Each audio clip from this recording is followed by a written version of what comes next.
Hello नमस्कार सर्वांना, श्री स्वामी समर्थ. तर मैत्रिणींनो, बघू शकता झाडं ही सगळ्यांना अशी बुशी म्हणजे झुडपासारखी मस्त व्हावी असं वाटतं. तर त्यासाठी काय एक टिप मी सांगणार आहे तुम्हाला. ती टिप ऐकण्यासाठी व्हिडिओ शेवटपर्यंत पहा.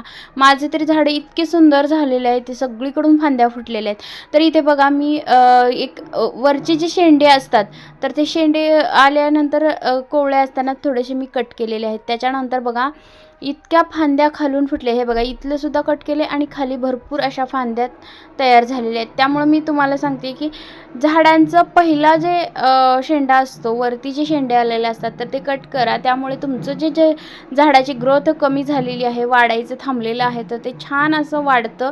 आणि बघा किती सुंदर माझा कढीपत्ता जो आहे तर तो एकदम छान झालेला आहे. वरचेवर खालून तोडत असते तर वरचेवर वरी भरपूर फांद्या फुटलेल्या आहेत. त्यानंतर आवळ्याचं सुद्धा बघा इथं थांबलेली होती वाढ याची, आणि मी वरून कट केला शेंडा, तर त्याच्यानंतर 3 ते 4 फांद्या अशा सुंदर अशा फांद्या फुटलेल्या आहेत. यामध्ये सर्व झाडांना तुम्ही असंच करायचं आहे. आणि दुसरी एक टिप मी तुम्हाला सांगणार आहे परत पुढच्या व्हिडिओमध्ये, खत काय घालायचं झाडांना.